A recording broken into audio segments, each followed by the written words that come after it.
Na aula passada, a gente começou a falar sobre o filtro rotativo, não foi? Apresentamos o filtro rotativo para vocês, como ele funciona, né? Uma visão geral dele, as várias regiões. Vimos que a filtração propriamente dita ocorre quando o tambor, né, está imerso, parte dele está imerso no, num tanque de suspensão. Mas o ciclo completo, né, além da filtração, você pode ter a secagem, a lavagem e a descarga da torta. Vimos que ele é um filtro contínuo, opera a vácuo, né, vimos como é que ele funciona por dentro, vimos como que é as possíveis descarga da torta, e nós vamos continuar a partir desse ponto, que é o equacionamento. Então, para equacionar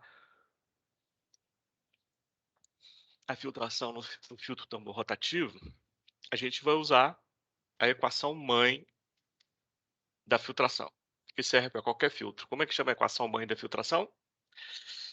Uma pergunta? Equação Equação fundamental? fundamental da filtração. Essa aqui, né, na forma integrada. Antes que eu esqueça, eu deixei a sexta lista de exercícios para ser entregue na sexta-feira que vem. E o assunto da sexta lista de exercício é filtração, filtro rotativo e filtro prensa, tá? Então, para ser entregue na semana que vem, a sexta-feira da semana que vem. E lembrando que na outra sexta-feira já é a prova, né, no dia 22. E vai ter mais uma lista, vai ter a sétima lista, na outra semana. É,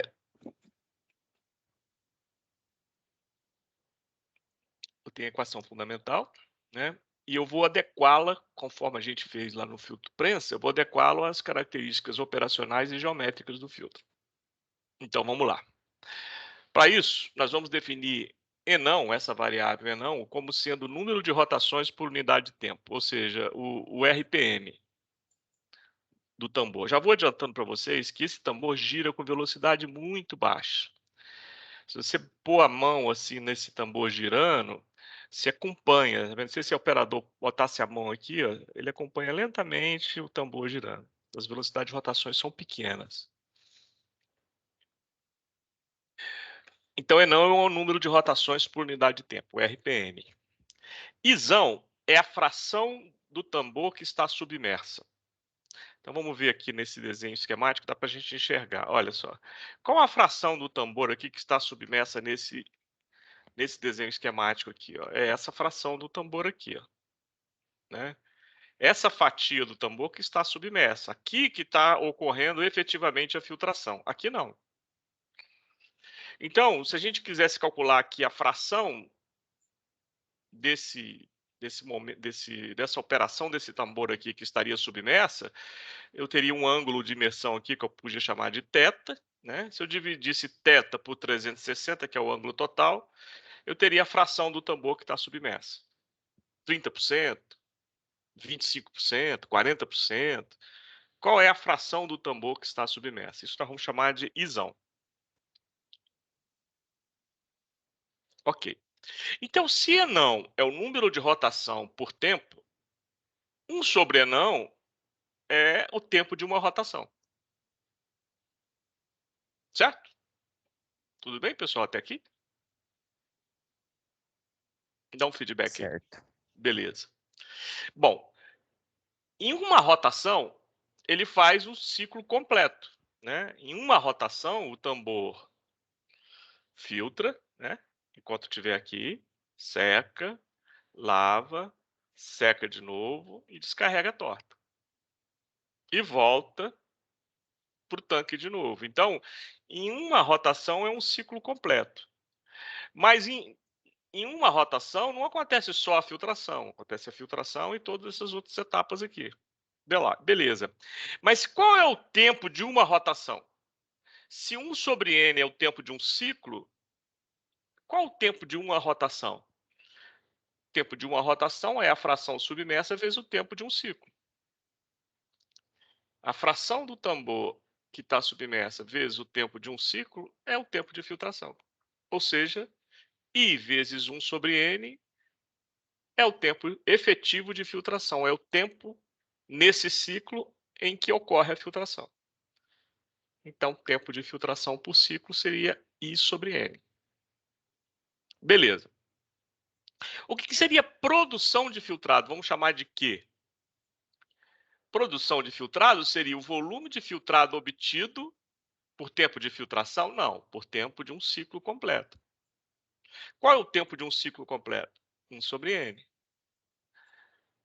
Então, a produção de filtrado é o volume de filtrado pelo tempo do ciclo completo, 1 sobre N, ou V vezes N. Em outras palavras, o volume de filtrado obtido é a produção de filtrado dividido pelo N, pelo número de rotações por tempo. Beleza. Então chegamos, olha só, que o tempo de filtração é I sobre N e que o volume de filtrado é Q sobre N. Ótimo. Agora vamos pegar essas variáveis que são específicas do filtro rotativo e vamos inseri-las na equação fundamental. Então, onde é o tempo de filtração aqui, virou I sobre N, né? Porque aqui é só filtração. Aonde é o volume de filtrado aqui, virou Q sobre N, aqui também. Então vamos fazer isso. Vamos substituir isso e isso aqui. Então, T I sobre N, V Q sobre N e V Q sobre N.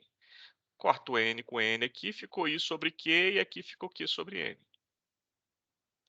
Lá no filtro prensa, nós desprezamos a resistência do meio filtrante. Aqui, nós não vamos poder desprezar. Por quê? Porque aqui a torta é fininha, 6 milímetros de espessura no projeto. Diferente da torta do filtro prensa, que são grossas. Se a torta do filtro prensa é grossa, a massa aqui de sólido na torta é grande. E isso aqui fica muito maior do que isso. Mas como na torta do filtro rotativo é fininha, porque ele sempre forma uma camadinha de torta e retira em cada ciclo, então isso aqui é pequeno e isso aqui não tem ordem de grandeza muito maior do que isso, de tal forma que eu não posso desprezar mais a resistência do meio filtrante. Aqui ela tem que ficar. Então essa ficou a equação. Se eu explicitar aqui o Q, fica um Q ao quadrado aqui, ó, eu tenho uma expressão para produção de filtrado no filtro rotativo em função das características operacionais do filtro, o RPM, a área do filtro, a resistividade da torta, a resistência do meio filtrante, e aí vai.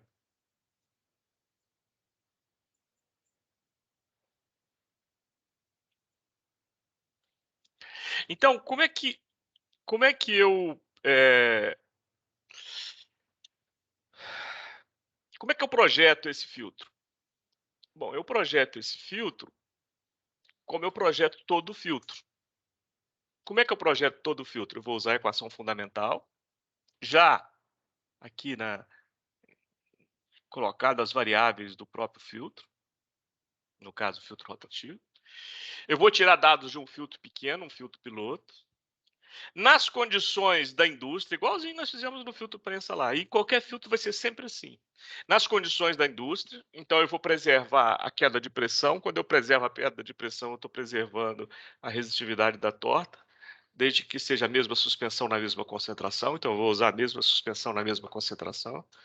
Eu vou usar no filtro pequeno o mesmo meio filtrante, então a resistência do meio filtrante vai ser preservada.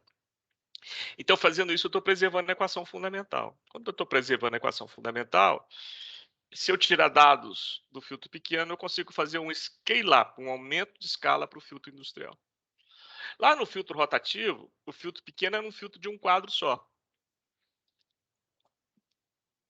Desculpa, lá no filtro prensa, era um filtro de um quadro só. No filtro rotativo, poderia ser um filtro rotativo pequenininho. Mas é mais simples que isso ainda. Em vez de ser um filtro rotativo pequenininho, nós vamos usar um elemento de volume do filtro rotativo. Então é como se eu estivesse pegando aqui, ó, um pedacinho do filtro rotativo aqui, ó. Um elementozinho de volume do filtro rotativo, em vez de ser um filtro pequeno. Esse elemento de volume do filtro rotativo é conhecido como filtro folha. E na experiência com o filtro folha, o que eu vou usar? A mesma suspensão, na mesma concentração, com a mesma ΔP, aí eu preservo a resistividade da torta. Com o mesmo meio filtrante, aí eu preservo a resistência do meio filtrante. Então eu estou preservando, no fundo, a equação fundamental. Então eu vou pegar dados num elemento de volume do filtro rotativo. Esse elemento de volume do filtro rotativo, conhecido como filtro folha, pode ser o quê? Pode ser, por exemplo, um filtro Buchner, daqueles de laboratório de química, quando vocês fizeram lá a química analítica. Desde que o meio filtrante seja o mesmo tecido filtrante que você vai usar no filtro rotativo industrial. Desde que o vácuo que você aplica seja o mesmo vácuo que você vai aplicar lá na indústria. Pode ser também um chuveirinho da sua casa lá, onde você vai colocar na superfície dele o meio filtrante e vai aplicar um vácuo. Então, ó, você vai aplicar um vácuo. Qual vácuo? O mesmo da indústria. Então você sabe lá qual a bomba de vácuo que você tem na sua indústria, você sabe que a pressão de saída é a pressão atmosférica, você sabe qual é a pressão de entrada que essa bomba consegue operar, você vai no limite que ela consegue operar, e aí você tem o ΔP. Esse ΔP você vai aplicar no experimento de laboratório.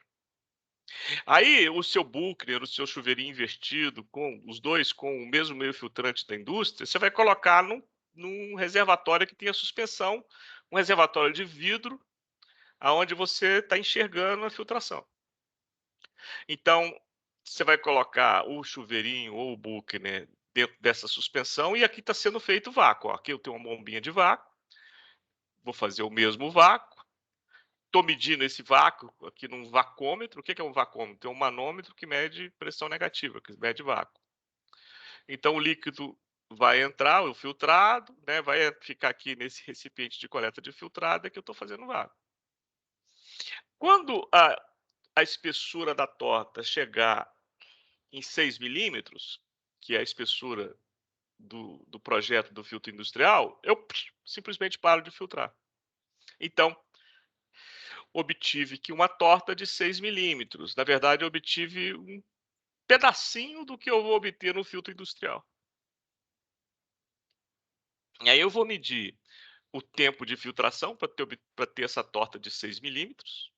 Se eu precisar de lavar essa torta, eu vou medir um tempo de lavagem. Se eu precisar secar, eu vou medir um tempo de secagem. E vou anotar os outros tempos mortos entre uma operação e outra. Se eu precisar descarregar, descarregando essa torta, eu meço todos os tempos. Então eu tenho um tempo total. Como eu preservei a equação fundamental, o que acontece nesse elemento de volume vai acontecer no volume inteiro, ou seja, no filtro rotativo. A diferença é que vai acontecer numa escala muito maior. Vou ter um scale up. Mas a relação entre o que eu produzo de filtrado por área vai ser mantida. Por que vai ser mantida? Porque a equação fundamental está sendo mantida. Então, essa relação produção de filtrado por área filtrante, eu vou chamar de Xi. E o Xi no filtro de bancada, no filtro folha, vai ser igual ao Xi no filtro industrial. O que se faz é você colocar depois um fator de segurança na hora que você calcula a área final do industrial. Exatamente por não ser preservado as condições operacionais idênticas ao filtro rotativo. Então se usa aí um fator de segurança em torno aí de 20% na hora de calcular o filtro, a área do filtro industrial. Eu confesso para vocês que quando eu fui apresentado a essa técnica, eu não sou um cara cético, não. Geralmente eu sou um cara que quando alguém me apresenta alguma coisa que tenha ciência, que tenha estudo, eu geralmente eu sou um cara credo. Mas eu te confesso, assim, abrindo o coração para vocês, meus alunos, que a primeira vez que me apresentaram isso, eu fiz igual um jogo de truco, né? Truquei, deu truco. Isso não vai funcionar. E a minha questão era muito, não era nem o tempo de filtração em si, era esses outros tempos aqui, né? Já que a operação é difícil de você preservar exatamente o que você faz no elemento de volume. Tudo bem que se aumenta de escala, vai aumentar tudo proporcionalmente, mas na indústria. Então eu achava que aqui teria uma imprecisão grande e que talvez os 20% do fator de segurança não fosse suficiente. E eu confesso para vocês que eu fiquei cismado com esse trem. Aí eu fui trabalhar numa empresa de projeto. E você sabe, assim, essas coisas que acontecem, né, são interessantes. Qual foi o primeiro projeto que foi me dado para fazer? Era um projeto da atual Braskem, antiga antiga Copene, a empresa Braskem hoje chamava Copene antigamente, que contratou a empresa de projeto que eu trabalhava, e o meu chefe falou assim: "Olha, a Copene nos contratou, a gente vai ter que fazer uma pesquisa para eles, e uma das etapas da pesquisa vai ser, projetar um filtro rotativo". Você é engenheiro químico, né? Eu sou. Então, projeto. Aí eu fiquei numa sinuca de bico, né? Porque eu tenho que fazer uma coisa que eu fiquei meio cismado com ela. E fiz o projeto do filtro rotativo baseado no filtro folha. E não é que o trem funcionou, cara? Funcionou direitinho. Então, funciona. Você tendo os procedimentos corretos, funciona. Ou seja, em outras palavras, você não precisa de fazer um filtro pequenininho, rotativo, pequeno, para projetar um filtro rotativo grandão, como a gente faz lá no prensa. Não, você com esse elemento de volume, com esse filtro folha, você consegue projetar bem um filtro grandão. Vou parar por aqui e vou perguntar para vocês, porque eu preciso do feedback de vocês, porque eu não estou enxergando vocês, não estou vendo vocês, estou vendo só minha lâmina aqui, minha transparência. Tudo bem até aqui, pessoal? Me dá um retorno aí. Tranquilo, professor.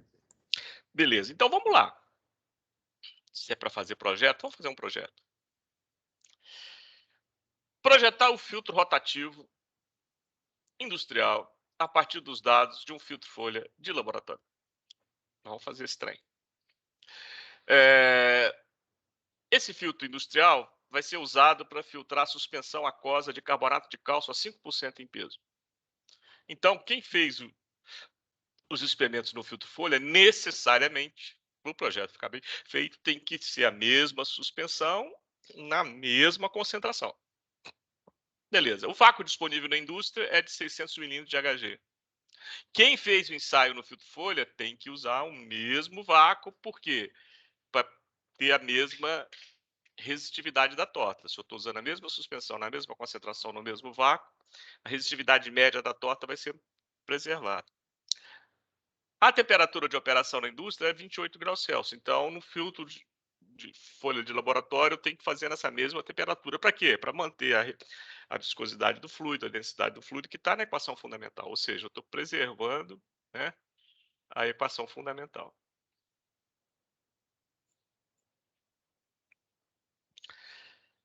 Agora, um dado da indústria, um dado requerido na indústria para dimensionar esse filtro. A produção de filtrado desejada é de 10 mil litros por hora. Então, eu tenho que projetar um filtro para produzir essa quantidade de filtrado com essa suspensão nessas condições operacionais. Então, vamos lá. O engenheiro de projeto foi para o laboratório e tirou dados no filtro folha nessas condições. E está aqui o resultado que ele obteve. Ele fez a filtração no filtro folha, esse elemento de volume do filtro grande, a 600 milímetros de Hg, nessa temperatura. A área filtrante que ele obteve nesse elemento de volume, uma área pequenininha, 132,5 centímetros quadrados. O tempo de filtração para obter a torta de 6 milímetros de espessura foi 163 segundos. Quando chegou em 6 milímetros, ele parou, e foi esse tempo que ele encontrou. E o volume de filtrado que ele obteve nesses 163 segundos foi de 950 ml. Não chegou a 1 litro, né? Porque é um filtro pequenininho. Aí o tempo de lavagem foi 130 segundos, o tempo de secagem foi 150 segundos, outros tempos mortos, ou seja, o intervalo entre uma operação e outra, e o tempo de descarga, 10 segundos, pequenininho. E aí, então, a soma de todos os tempos do ciclo completo no filtro folha foi 453 segundos. Então, 453 segundos equivale a 7,6 minutos. Então, 7,6 minutos é um ciclo completo. Então, vamos fazer um ciclo completo é 1 sobre n. Então, se 1 sobre n é um ciclo completo, quanto que é n? Então, 1 sobre n é 7,6 minutos. Então, quanto que é n? 1 sobre 7,6 minutos. 0,13 RPM. Desculpa, professor Marcos. Sim? Eu cheguei Pois um não. pouco atrasado. Eu quem? Cauander. Cauander. Cauander. Tá. Muito Só o obrigado, viu? Cauander que chegou atrasado? Nada? O João entrou? O Gabriel? Felipe? Entrei sim, Não. professor. Entrei quem? João Henrique. João. Gabriel também. Gabriel também. Tá. Felipe não. Ok. Então, olha só, uma rotação muito lenta, mas é lenta mesmo, tá? Esses filtros, como eu disse para vocês, giram numa velocidade muito baixa. Eles são muito grandes e com a velocidade de rotação muito baixa. Beleza. Agora, uma outra coisa que eu vou aproveitar esses dados é obter qual a fração do filtro que efetivamente filtra. A fração do filtro que efetivamente filtra, eu posso encontrar dividindo o tempo de filtração pelo tempo total. Então, o tempo de filtração é 163 segundos, o tempo total é 453 segundos, então a fração do tempo total que filtra é 0,36. Ou seja, se eu fizer a transposição de novo para o filtro rotativo, significa que 36% do filtro está submerso. Porque quando o filtro está submerso, que ele está filtrando. O que seria 36% submerso? É 36 de 360, equivalente a um ângulo de imersão de 130 graus, ou seja, seria o equivalente que esse ângulo aqui, ó, seria 130 graus.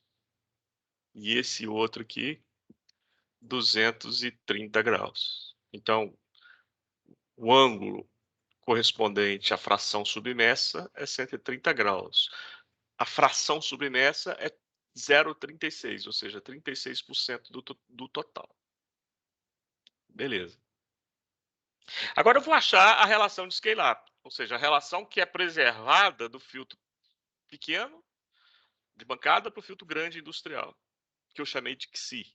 O que é preservado? Bom, se eu preservo a equação fundamental, a relação entre produção de filtrado por área filtrante. No filtro folha pequenininho, a área filtrante é muito pequena, a produção de filtrado vai ser muito pequena. No filtro grande industrial, a área filtrante vai ser grandona, consequentemente a produção de filtrado vai ser grandona. E, na verdade, eu tenho uma produção desejada, que é 10 mil litros por hora. E com isso a área filtrante vai ser muito grande. Mas, se eu preservei a equação fundamental, se eu fiz o experimento direitinho, mantendo todas essas condições aqui, a relação entre os dois são mantidas. Então, eu vou calcular quem é o XI do piloto, consequentemente, vai ser o mesmo XI do filtro rotativo industrial. Então, o QSI do filtro folha de bancada é produção de filtrado por área. O que é produção de filtrado? É o volume de filtrado obtido, foi 950 ml, pelo tempo. Qual tempo? O tempo de filtração ou o tempo do ciclo completo? É uma pergunta. Estou perguntando.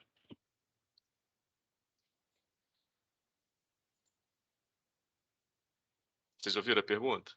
Eu acho que do ciclo completo. Do ciclo completo, é sempre do ciclo completo. Não adianta. Eu não sou filtro. Na operação, eu tenho outras ações. E a produção de filtrado tem que considerar todos os tempos, né, de um ciclo completo. Então, eu vou obter 950 ml num ciclo de 453 segundos, ciclo completo. Beleza, então isso aqui é a produção de filtrado, é o quê? 950 por 453. Qual é a área filtrante desse filtro folha pequenininho? 132,5 centímetros quadrados. Ó, tá tudo no CGS, aqui está em centímetro cúbico, aqui está em segundo, aqui está em centímetro quadrado, tudo no CGS, centímetro cúbico, centímetro quadrado, segundo. Eu vou transformar centímetro cúbico para litro. Então, 1 litro tem 1000 centímetros cúbicos, né? Eu vou transformar centímetro quadrado para metro quadrado. 1 metro quadrado tem 10 a 4 centímetro quadrado. E vou transformar segundo para hora. 1 hora tem 3.600 segundos. Beleza, fiz essa transformação. Achei, mudei isso aqui de centímetro cúbico, centímetro quadrado por segundo para litro, metro quadrado, hora. 1,58 vezes 10 a menos 2 virou 568,8. Esse é o QSI. E esse QSI é mantido no filtro pequeno e no filtro grande. Então, QSI1 é igual a QSI2. Eu tenho uma produção de filtrado desejada. Eu vou fazer o projeto para obter essa produção de filtrado. Então, esse aqui é o Q2. Se esse aqui é o Q2, quem vai ser o A2? Se QSI é Q sobre A, o A2 vai ser Q2 sobre QSI2, que é igual ao QSI1, que é igual a esse aqui. Quem é o Q2? 10.000 litros por hora. Quem é o QSI? Que se preserva, 568,8. Então, deu uma área de filtração a partir do projeto do filtro folha de 17,58 metros quadrados. Aí eu vou usar um fator de segurança de 20%. Então, 20% maior. Então, 17,58 vezes 1,2 dá 21,2 metros quadrados. Vou transformar para pé quadrado. Por que eu vou transformar para pé quadrado? Porque o fabricante que eu vou usar, de novo, esses fabricantes não fazem filtro sob encomenda. Até fazem, mas você vai pagar muito mais caro, não tem necessidade para isso. Eles têm modelos comerciais à venda. E nesse fabricante que eu fui olhar, é o filtro Fenck, é um filtro onde as unidades estão no sistema inglês, né? Então, eu transformei metro quadrado para pé quadrado.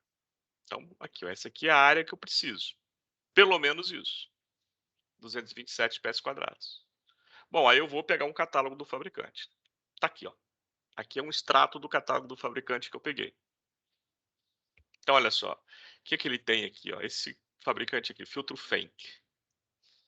Que foi... Por que eu escolhi esse? Custo-benefício. É um fabricante confiável, que produz bons produtos e num custo competitivo. Beleza. Então, escolhi o fabricante. Vamos ver o que ele tem para me oferecer. Olha, aqui ele tem todos os filtros comerciais. Ó, aqui é o diâmetro do tambor. Aqui, ó, pés e polegada. Né? O menor, 3 pés. O maior, 10 pés e 6 polegadas.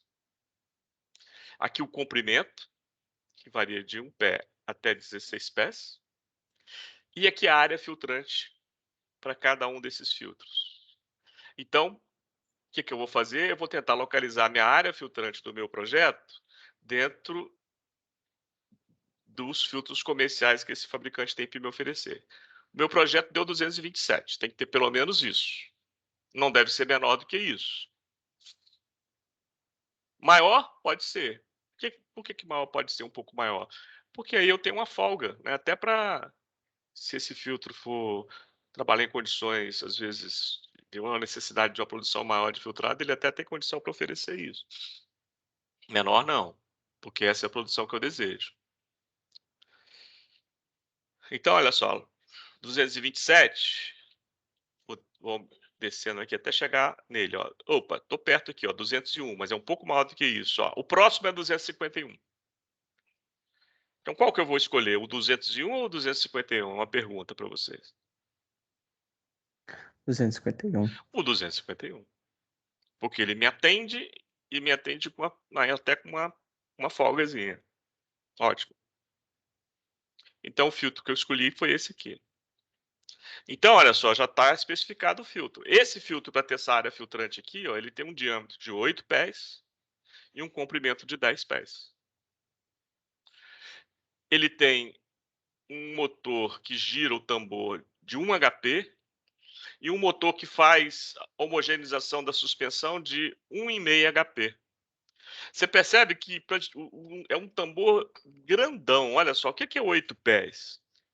Um pé tem 30,48 centímetros, seria 2,5 metros, 2 metros e meio, 2,4 metros e pouquinho.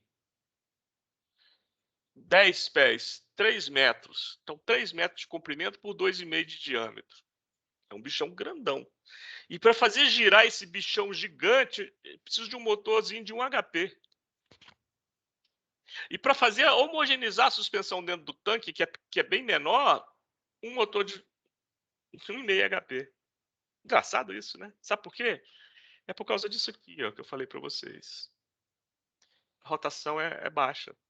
Esses tambores giram em rotação baixa. Então, o motorzinho pequeno dá conta. Então, olha, está especificado diâmetro de 8 pés, comprimento de 10 pés, o motor, fracionamento, tá escrito errado aqui, fracionamento do tambor 1 HP e do agitador 1,5 HP. Ele dá mais uma informação aqui ainda, olha. Sabe o que essas dimensões aqui, ó, que estão em... Deixa eu... Aqui, ó, comprimento, largura por altura, na sequência. Então, o primeiro número é comprimento, o segundo é largura, o outro é altura. Ó, comprimento, 13 pés e 1 polegada. Largura, 12 pés e 2 polegadas. Altura, 11 pés e 1 polegada. Sabe dimensão de que é isso aqui? É do tanque onde está o tambor. Esse tanque aqui, ó. Esse tanque aqui, ó. Comprimento do tanque, esse tanque aqui, onde fica a suspensão. Onde você insere parte do tambor. Esse aqui é o comprimento. Isso aqui é a largura. E isso aqui é a altura. Ou seja, o filtro vem desse jeito aqui, ó, completinho. Já vem com tanque, pronto para começar a operar. E esse filtro consegue fazer esse serviço que você quer. Dúvidas? Perguntas?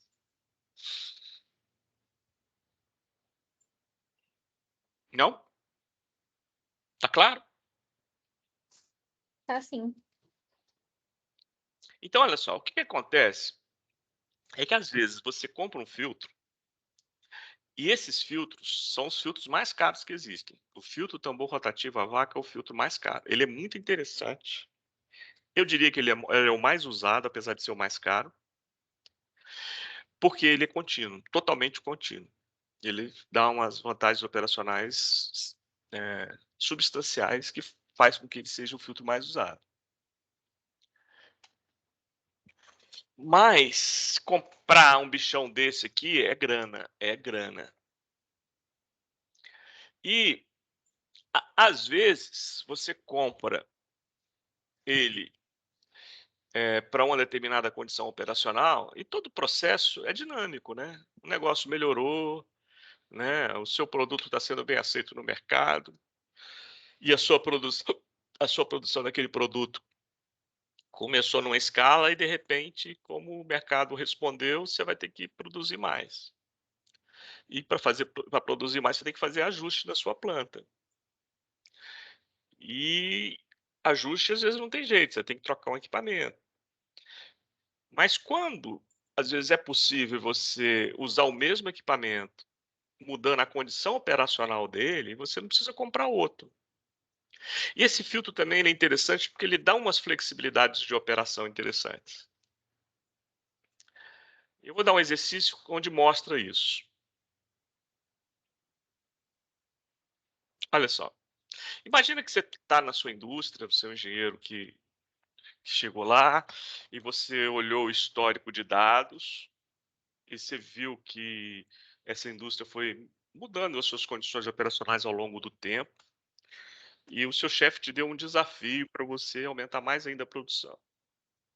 e você começou a fazer um estudo, né, setores da indústria, equipamento por equipamento, para ver o que você precisava mudar e o que você dava para apenas ajustar as condições operacionais. E aí você olhou o histórico de dados, você chegou na filtração. O filtro que você usa é o filtro rotativo.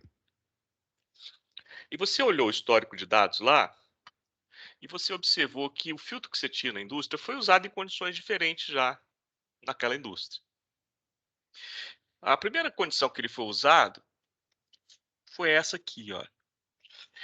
Ele girava com uma rotação de 0,25 RPMs. O ângulo de imersão dele era de 90 graus. Portanto, a fração submersa era 90 por 360, né? E ele produzia, nessas condições, 450 galões por minuto de filtrado. Aí você olhou que, em determinado momento lá histórico, as condições operacionais mudaram. Eles aumentaram o RPM, ó, mantiveram o ângulo de imersão e a produção de filtrado passou de 450 para 550 galões por minuto. Isso aqui você tem dado histórico. E aí você fez os cálculos para ter o aumento lá da produção desejada. Você queria saber o que você precisava fazer para chegar nesse valor. Será que você precisava fazer um experimento no filtro, mexer na condição operacional, ou você conseguiria fazer isso fazendo conta? Aí você chegou a pensar, olha só, eu aumentei aqui o RPM, mantive o ângulo de imersão e a produção aumentou consideravelmente. E se eu aumentar as duas coisas? Se eu aumentar mais o ângulo de imersão, então em vez de 90, se eu passar para 120, e se eu aumentar ainda um pouco mais o RPM, você viu lá o limite, você não conseguia aumentar muito cada motor que você tinha, você consegue chegar em torno de 0,6 RPM. Quanto que eu vou produzir de filtrado se eu fizer essa condição operacional?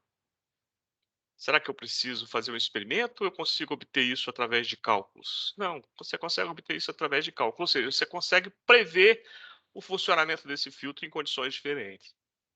A partir de onde? Da equação mãe da filtração. Como é que chama a equação mãe da filtração? Pergunta. Só fundamental. A própria equação fundamental da filtração. Então vamos fazer isso. Ó, aqui está a equação fundamental nas variáveis originais. Eu vou transformar essas variáveis em variáveis do filtro rotativo, né? Já fizemos isso, inclusive, né? O T vai ser o I sobre N. O V vai ser o Q sobre N. E vamos tentar descobrir o que se preserva em condições operacionais diferentes. Ó, através desse primeiro conjunto de dados, desse segundo conjunto de dados e da condição que eu vou fazer um cálculo de quanto que eu vou obter com ela.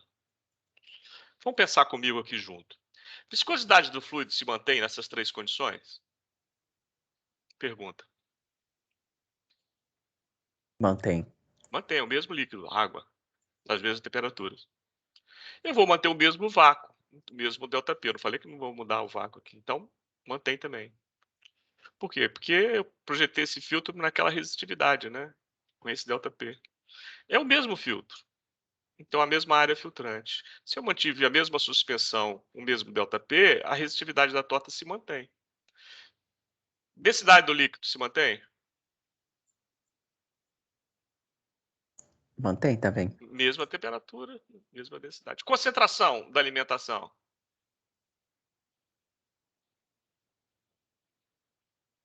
Também, vou filtrar a mesma coisa, só estou mexendo na condição operacional para produzir mais. A concentração da alimentação é a mesma.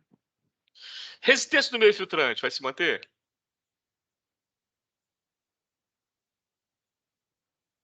Hein, gente?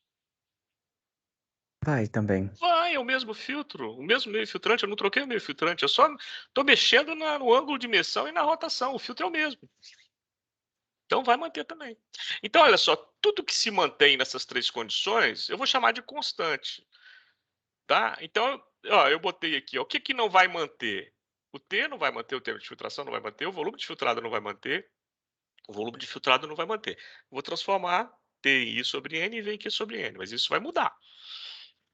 Mas ó, o resto não vai mudar. O que não vai mudar, eu vou chamar de constante. Eu joguei todo mundo, tudo isso esse que é constante aqui, que nós já concordamos, numa constante que eu chamei de gama.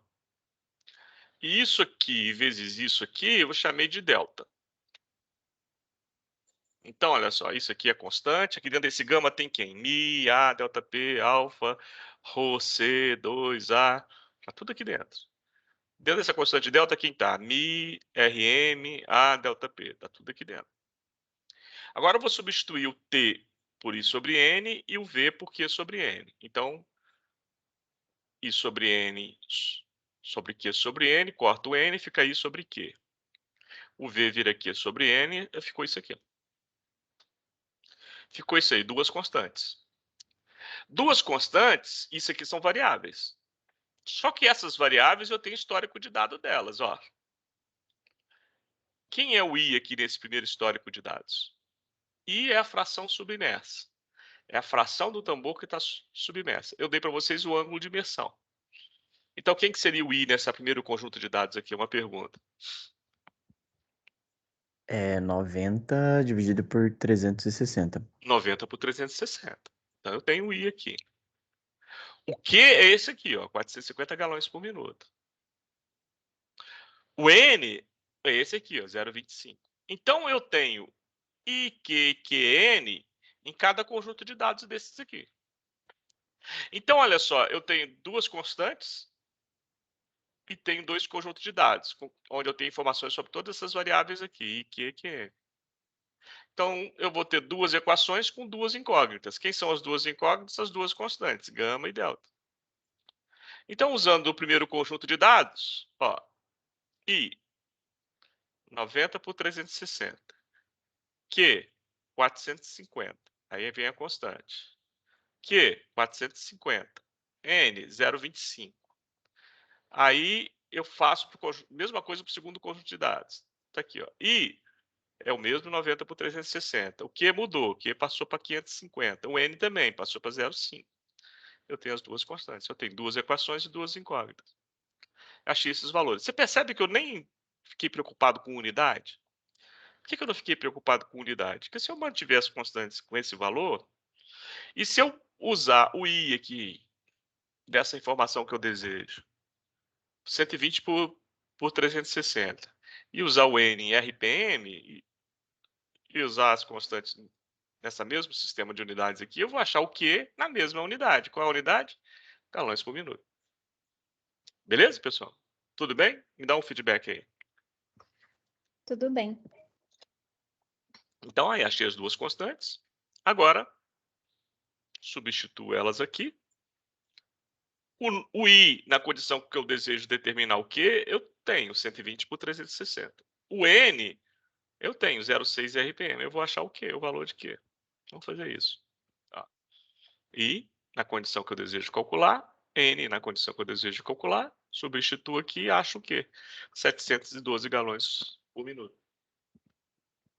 Então, você percebe que eu aumentei bastante, né, a produção de filtrado, no mesmo filtro, só mexendo nas condições operacionais dele. E vamos supor que esse 712 já te atende. Você cria algo em torno de 700. No mesmo filtro. Ou seja, ele te dá uma flexibilidade bacana, operacional. Legal, né? Vamos continuar. Para a gente finalizar filtro rotativo e assim filtração. Eu falei uma coisa para vocês e quero provar para vocês. O que eu falei? Que a resistência do meio filtrante no filtro rotativo não é desprezível. No filtro prensa é, no filtro rotativo não é.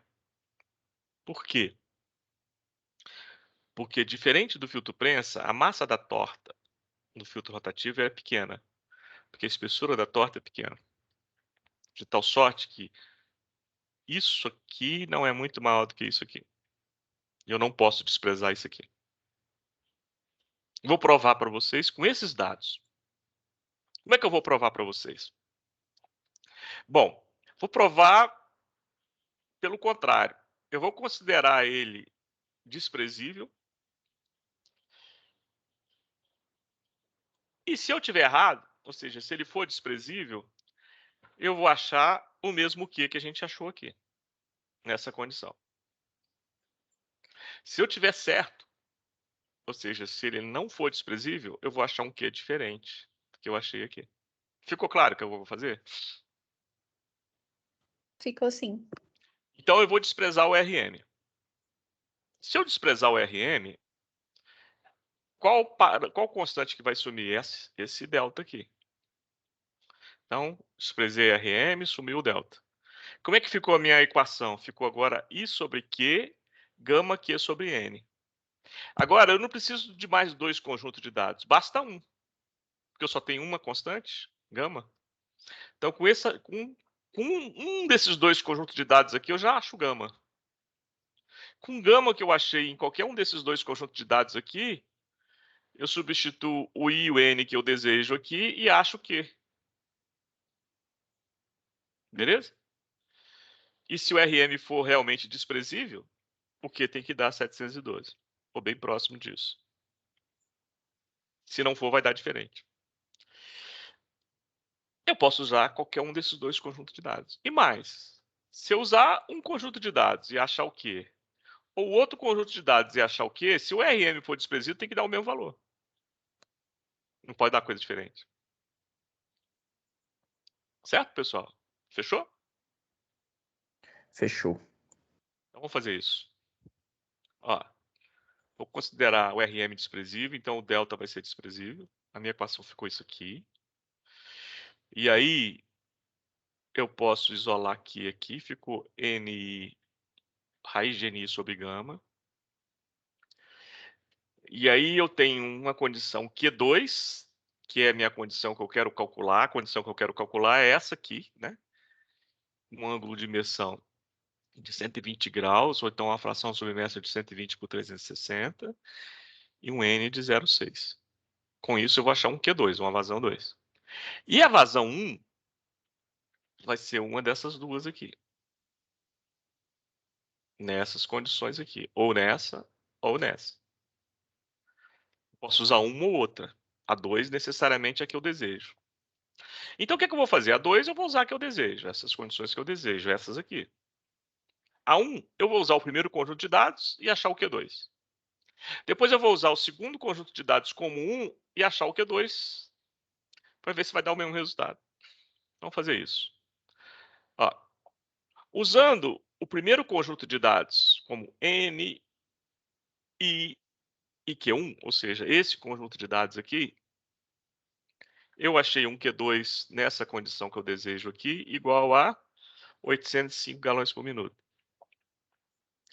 Se eu usar o segundo conjunto de dados como Q1, N1 e I1, ou seja, esse conjunto de dados aqui, e achar o Q2 nessa condição aqui, a mesma, eu achei 696 galões por minuto. Ou seja, os dois resultados diferentes e diferente do valor correto. Em outras palavras, o Rn não pode ser desprezado para o filtro rotativo, assim como a gente faz no filtro PES. Dúvidas? Claro? Claro.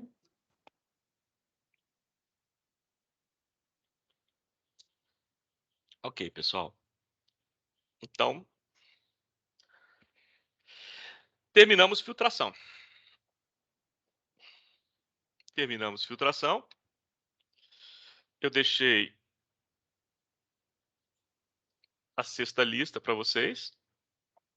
A sexta lista tem o primeiro problema de filtro rotativo.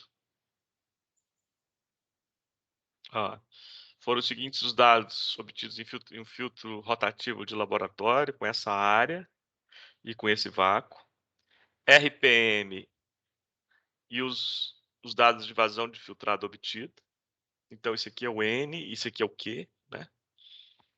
Aqui eu dei essas propriedades, percentagem de sólidos na suspensão, ou seja, a concentração, ângulo de imersão, o θ, que eu acho o I aqui, 80 por 360, relação massa da torta molhada sobre massa da torta seca, viscosidade do líquido, densidade dos sólidos e do líquido. Eu quero a resistividade da torta e a resistência do meio filtrante. Então, vocês vão ter que fazer aquilo, né? Pegar a equação fundamental, transformar ela nas variáveis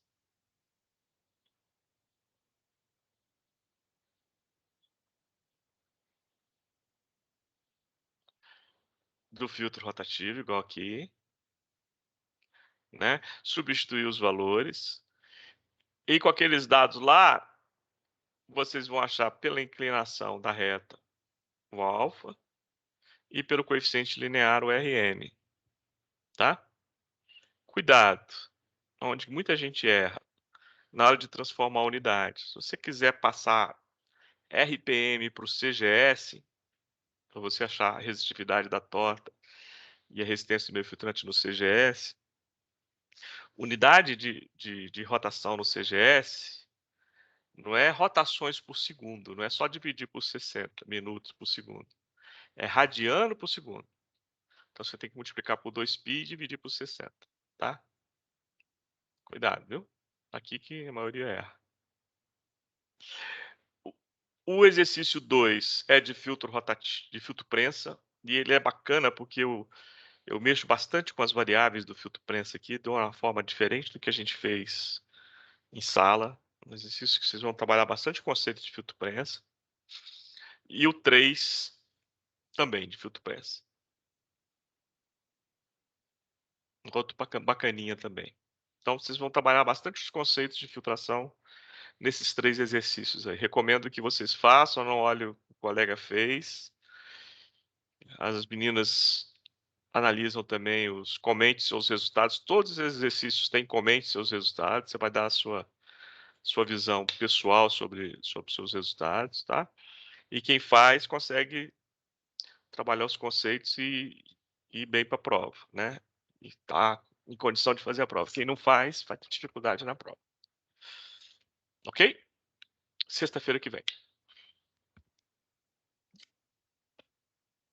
Com isso, nós acabamos o capítulo 5, filtração.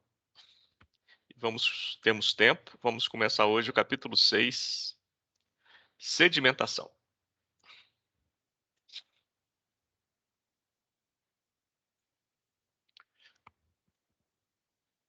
Sedimentação. Referência para sedimentação.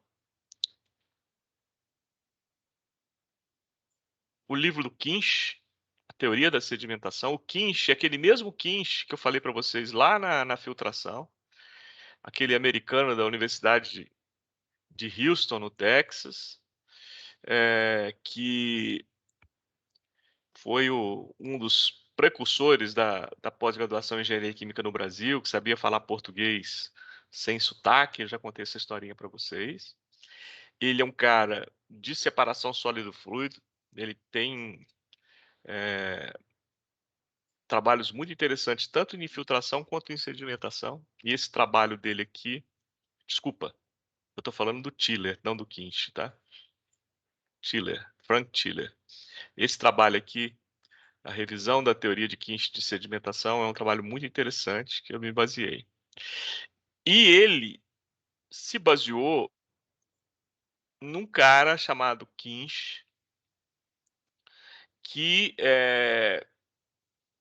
teve uma mudança de paradigma no projeto de sedimentadores a partir do seu trabalho. A gente pode chamar a teoria da sedimentação de AK e DK, antes de Kinch e depois de Kinch. Então, aqui houve uma mudança de paradigma no projeto. Nós vamos falar sobre o trabalho de Kinch aqui.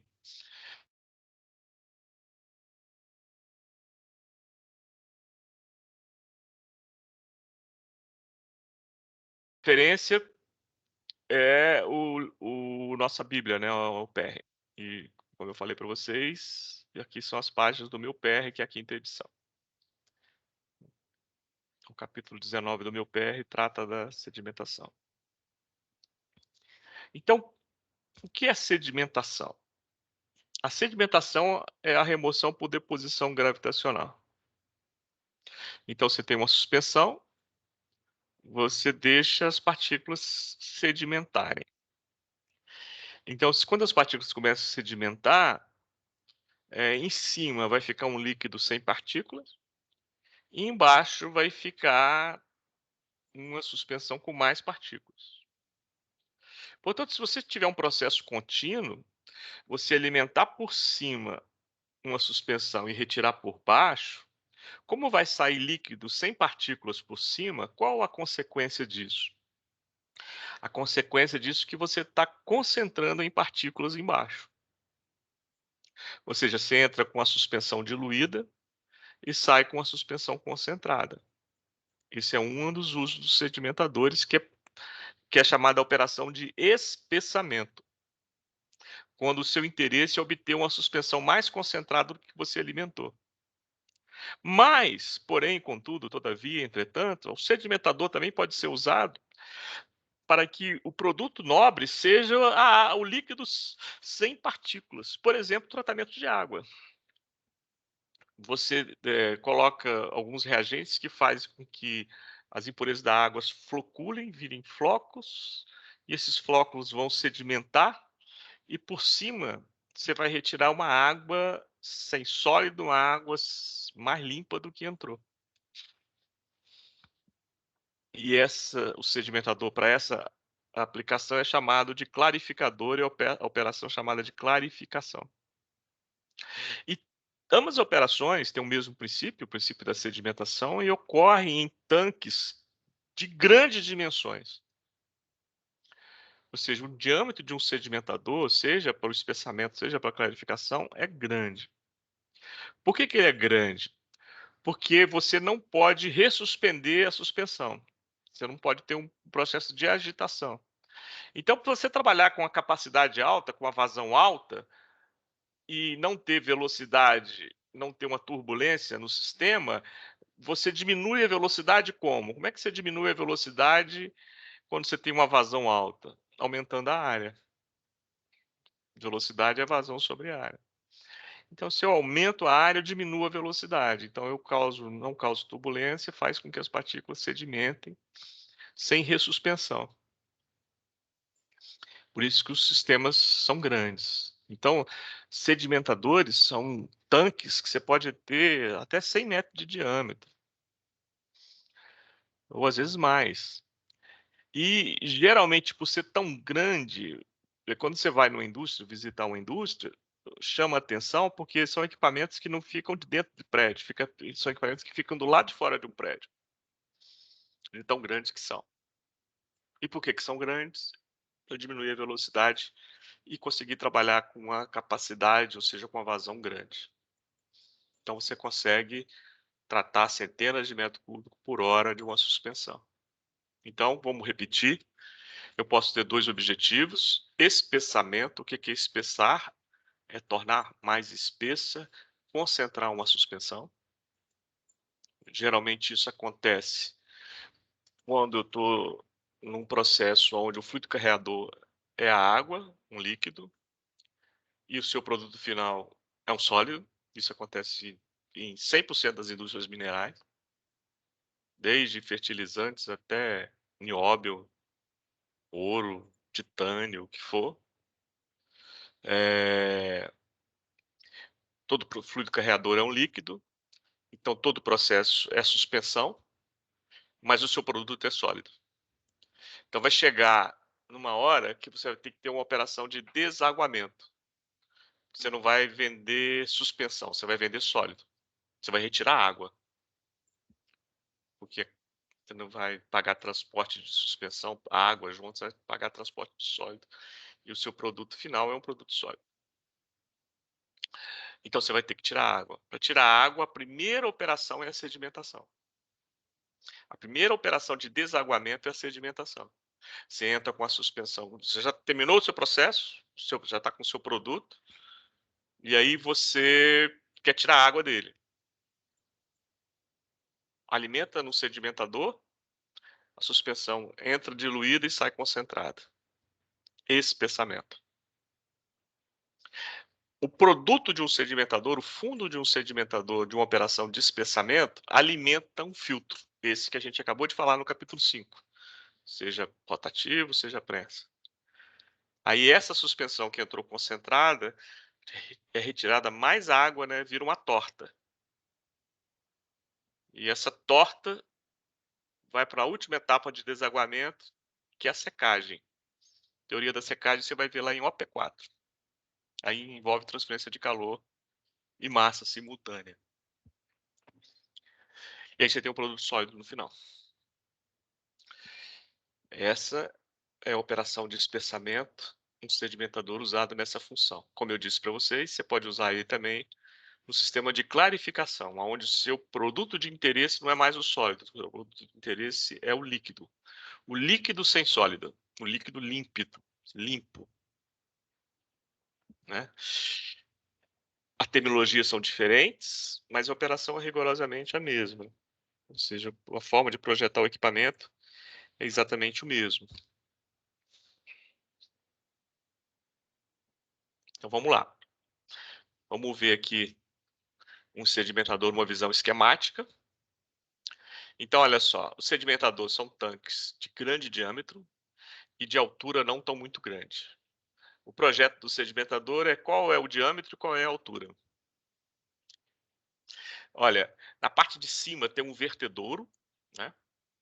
Onde você vai tirar o líquido límpido, sem sólido, um sedimentador operando bem.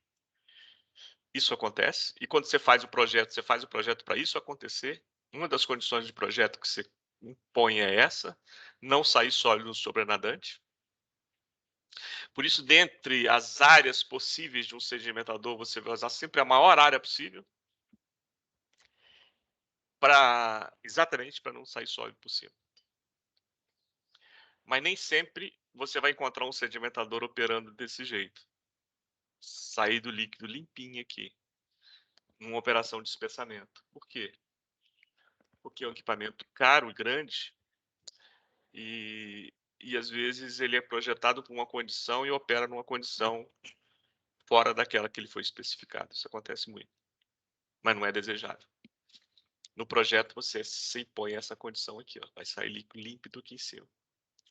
Aqui tem um tanque onde eu alimento a minha suspensão e dentro desse processo de sedimentação eu posso dividi-lo em algumas regiões. A primeira região aqui é a região de líquido limpo, né, que eu vou chamar de região 1, região clarificada. Você observa que, olha só, aqui eu tenho um tubulão de alimentação, em que eu estou alimentando a suspensão numa concentração de alimentação, vamos chamar ela de CA, por exemplo. Então eu tenho uma região 2 de concentração constante e igual à concentração que eu estou alimentando.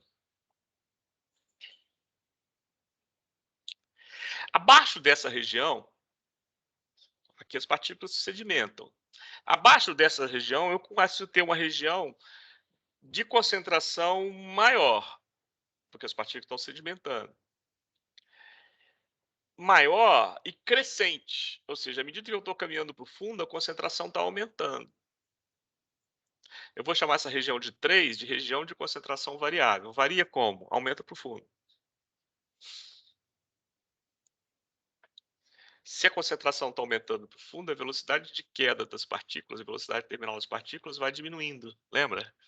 Capítulo 2, à medida que aumenta a concentração, a velocidade terminal das partículas diminui. Ou seja, a velocidade de sedimentação das partículas diminui à medida que ela vai caminhando para o fundo. E, por fim, a região 4 é a região de lama ou de lodo, que vai estar na concentração final que eu desejo.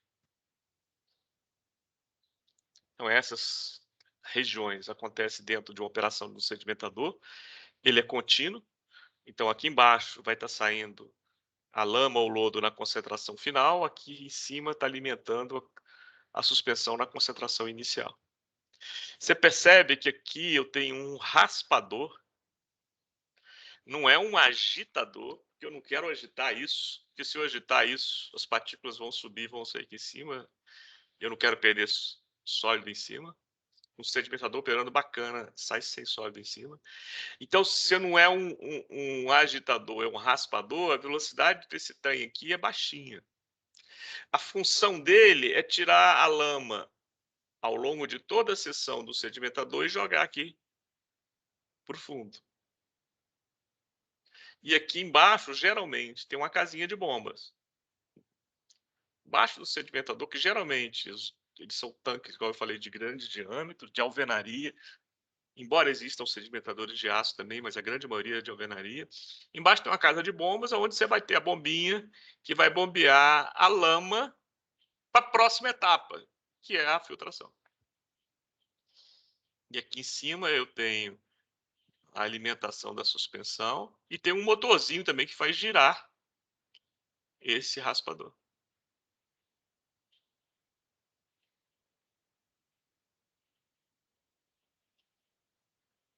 Pergunto para vocês, esquematicamente o funcionamento de um sedimentador ficou claro?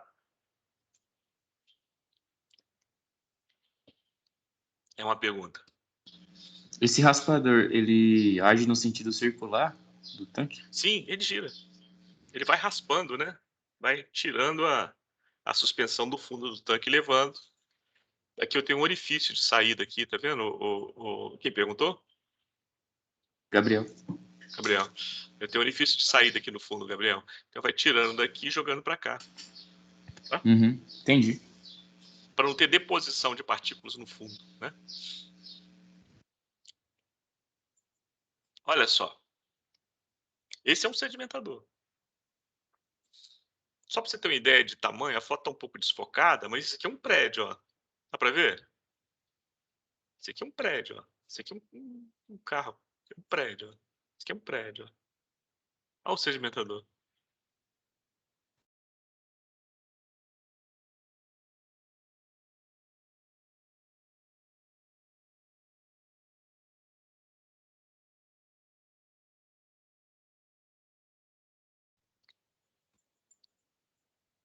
O que está saindo aqui? Eu estou perguntando, caindo nesse vertedouro.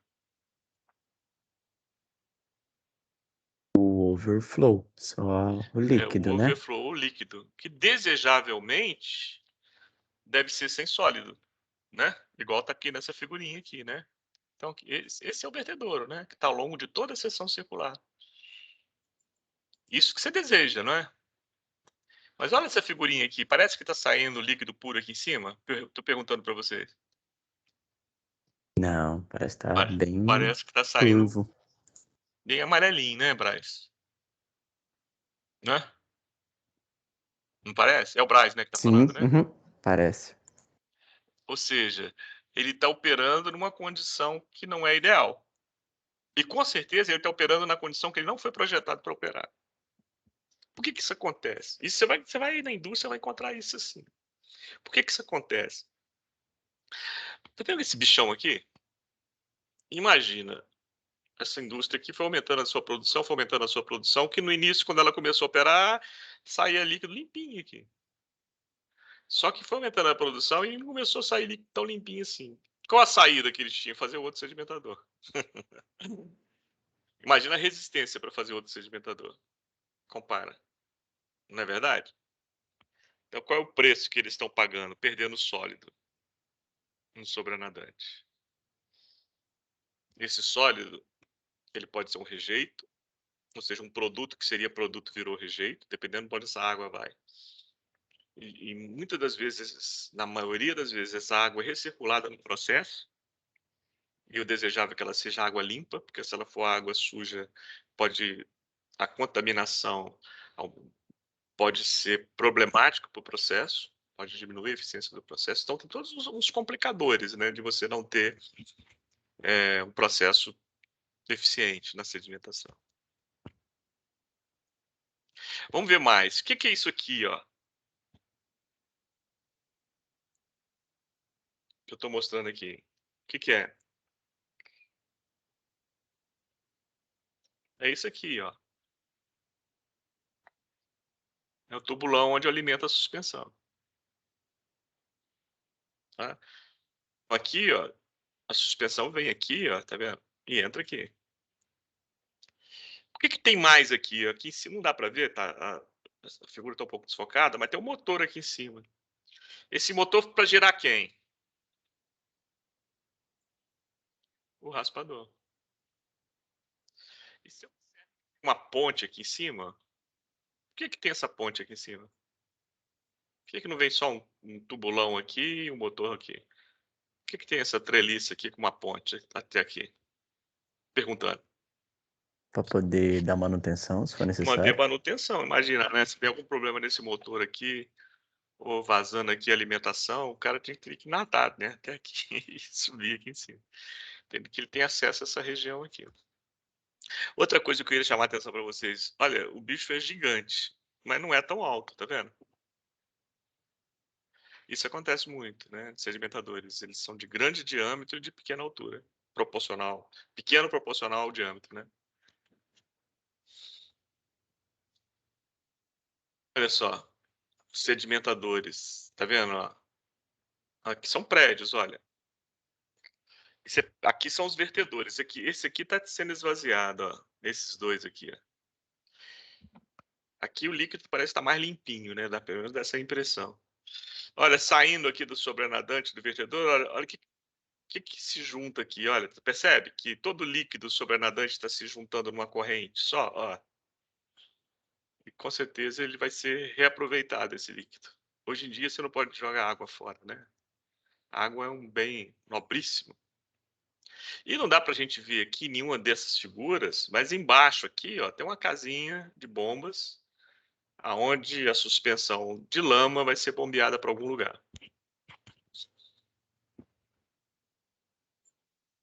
Aqui essa figura é interessante porque esse é um sedimentador um pouco menor, mas ele está vazio. A gente consegue enxergar ele por dentro, ó. Então olha aqui o tubulão de alimentação, tá vendo? Aqui o tubo de alimentação da suspensão, o motor do raspador, ó. Para ver o raspador. Aqui, ó, onde sai a lama, tá vendo? No fundo. E esse sedimentador aqui, diferente dos outros, é de aço, ó. Porque ele é menor. E aqui o vertedouro.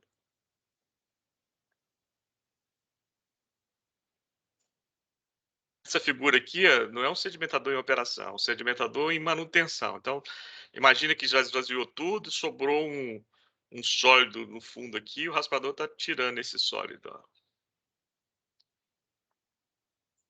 Mas dá para a gente ver o tubulão de alimentação, a treliça, né, o raspador.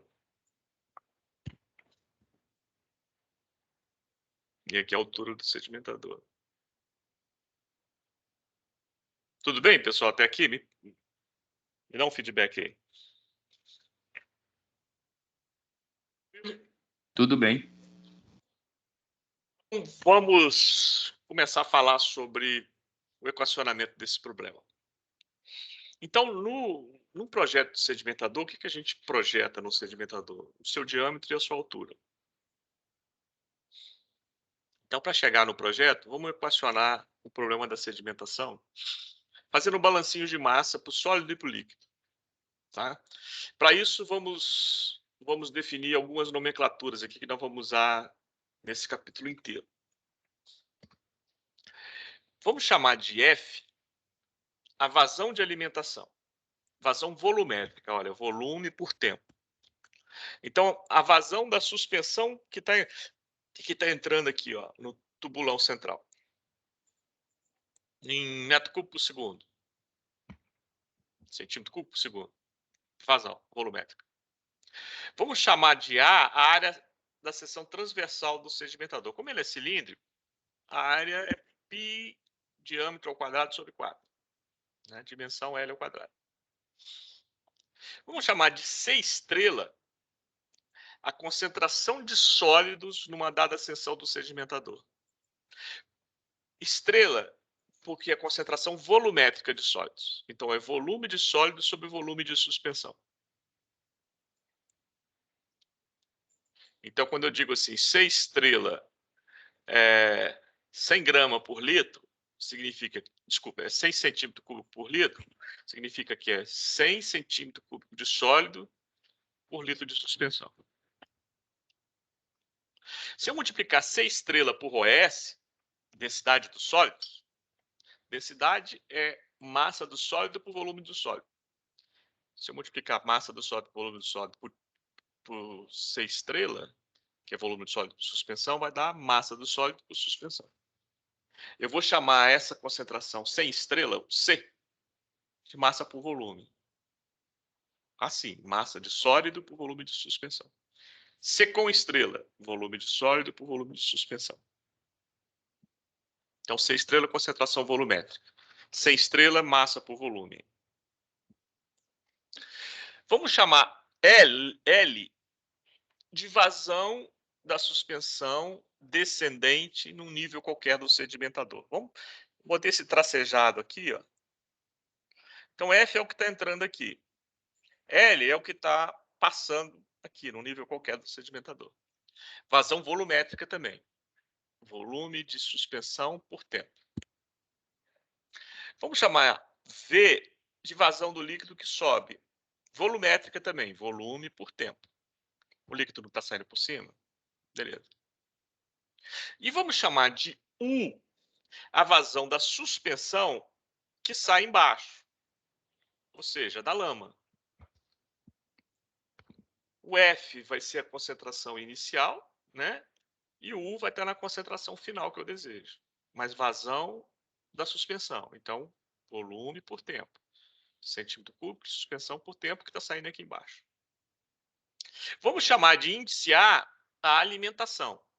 Então, está entrando aqui um CA, ou CA estrela. Está saindo aqui um CL. L, então, é lama ou lodo. Um CL estrela, se for volumétrica, ou CL, se for massa por volume. Tudo bem, pessoal? Definida a nomenclatura? Até aqui, tranquilo? Então, vamos fazer um balancinho de massa do sólido. Ó, acompanha comigo aqui. Ó. O que seria FCA estrela? Ó, F é a vazão da suspensão que está entrando. CA é a concentração da suspensão na alimentação. Volumétrica. Então, F é volume da suspensão por tempo. CA é volume de sólido por tempo. Então, F vezes CA dá volume de sólido. Desculpa. Vou repetir. De novo. F é vazão de suspensão. Então, é volume de sólido por tempo. CA é concentração volumétrica. Então, é volume de sólido por volume de suspensão.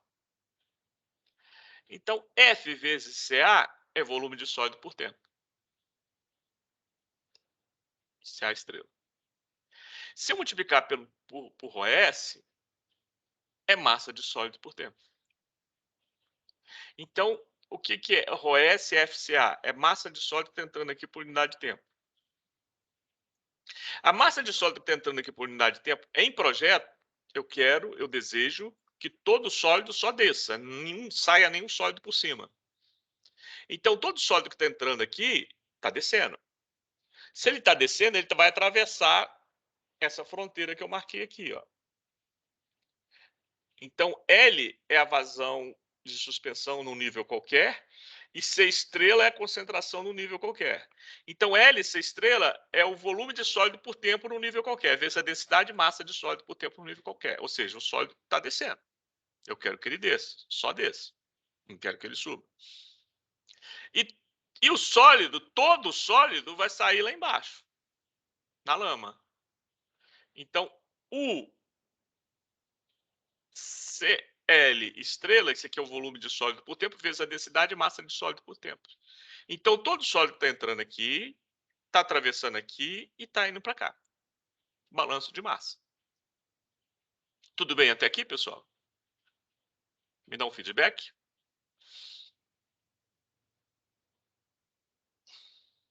Me dá um feedback, please. Ninguém? Tudo, Marquinhos, tá tranquilo. Tranquilo? Beleza. Aí, ó,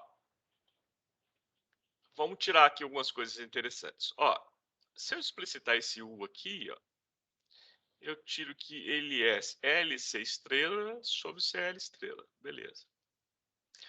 FCA estrela é igual a LC estrela. FCA estrela é LC estrela. E FCA estrela é igual a UCL estrela. Beleza. Vou usar isso aqui daqui a pouquinho. Então vamos guardar aqui o balanço de massa do sólido e vamos fazer para o líquido agora. C estrela é volume de sólido por volume de suspensão. O que seria 1 menos C estrela? Vamos usar o mesmo raciocínio lá da porosidade. O que seria 1 menos C estrela? É uma pergunta. Isso aqui, ó. Olha, C estrela é volume de sólido por volume de suspensão. O que seria 1 menos C estrela? Estou perguntando.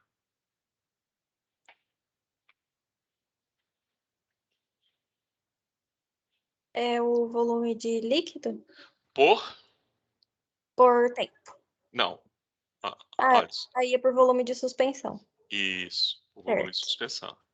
Então, 1 menos C estrela é volume de líquido por volume de suspensão, né, Fernanda? Foi você, não foi? Isso. Beleza. Volume de líquido por volume de suspensão vezes...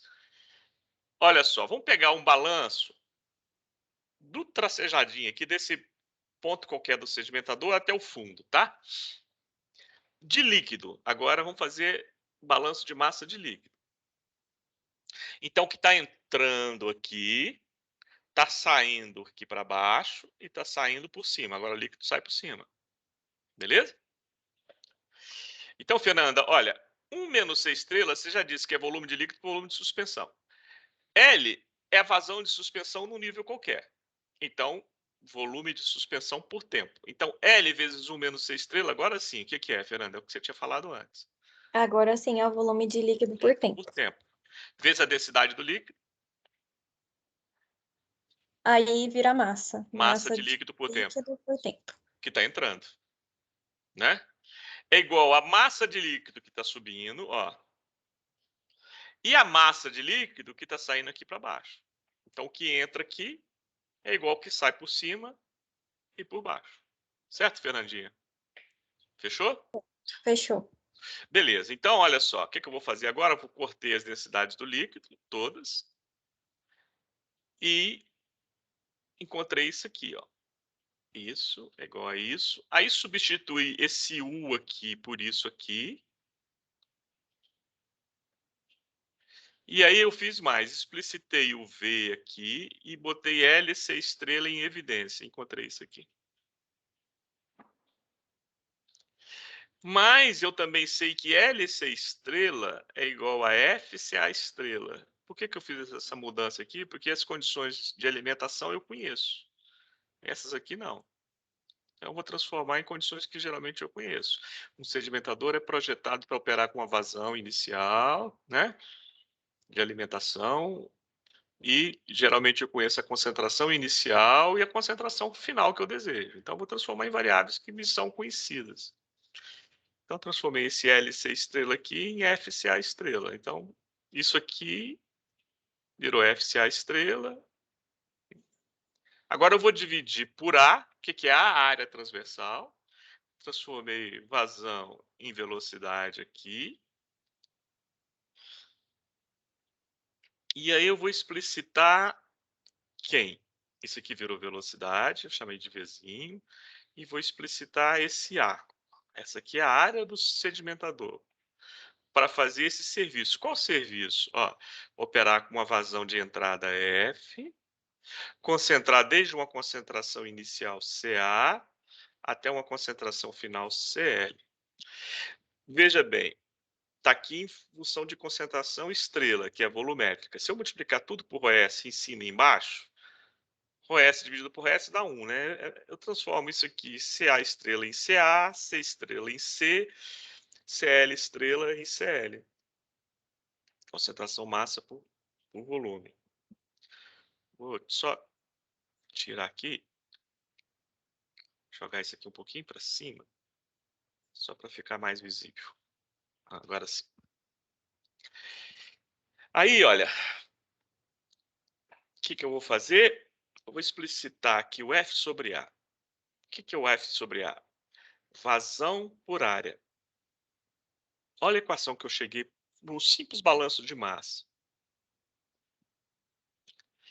A vazão por área, vazão de alimentação por área, é igual a 1 sobre CA, V, 1 sobre C, menos 1 sobre CL. Essa é uma relação muito importante, por quê? Porque se eu descobrir quem são esses caras que estão aqui dentro, eu vou descobrir quem é F sobre A. E que informação importante é o tal do F sobre A? O F sobre A é muito importante pelo seguinte. Se eu tenho um sedimentador na minha indústria, eu vou descobrir qual o F que eu posso operar com ele. Qual o F máximo que eu posso operar com ele para não sair sólido no sobrenadante. É uma condição de projeto. Ou, se eu tenho um F desejado para a minha indústria, que geralmente é o mais comum, né? E você quer descobrir qual é a área do seu sedimentador para trabalhar com aquele F e não sair sólido no sobrenadante. Então, F sobre A me dá essa informação. Só que para achar F sobre A, eu preciso de achar esses carinhas aqui, que eu fazer essa conta aqui. Vamos ver o que aqui eu conheço, o que aqui eu não conheço. CA, geralmente eu conheço. É a concentração da alimentação. Um sedimentador vai operar para trabalhar com a concentração inicial de uma suspensão. CL é uma concentração final desejada. Geralmente eu conheço também. Você quer concentrar desde CA até CL.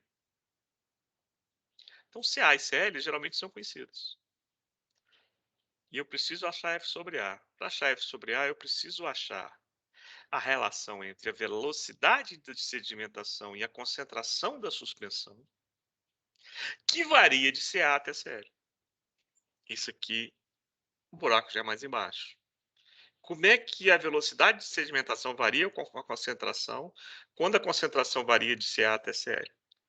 Aí o buraco é mais embaixo. Aí que vem o trabalho desse carinha aqui, ó, que eu disse que ele foi uma mudança de paradigma no projeto de sedimentadores, o Kinch. Falei que é AK e DK, né? Antes de Kinch e depois de Kinch. Evolucionou o projeto de sedimentador exatamente encontrando um jeito simples de calcular esse parzinho aqui, VC, quando C varia de CA até CL, para eu achar o desejável F sobre A. Não vai dar para falar isso hoje, mas isso é assunto para o próximo, cenas do próximo capítulo da nossa novela de OP1. Semana que vem, quarta-feira, nós vamos falar sobre a teoria de Kinch da sedimentação. E vamos ver como que é possível calcular esses carinhas aqui e achar o desejável S sobre A para não sair sólido no sobrenadante, para eu projetar um sedimentador para trabalhar com um determinado F, ou seja, achar um A para trabalhar com esse F. Ou se eu tenho um sedimentador, se eu tenho um A, para achar qual é o maior F que eu consigo operar com ele e não saindo sólido no sobrenadante. Tudo bem, pessoal? Bem. Tudo.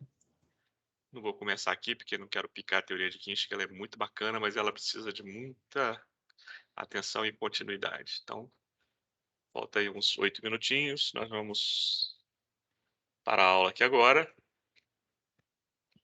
Parar a gravação. E na quarta-feira a gente continua.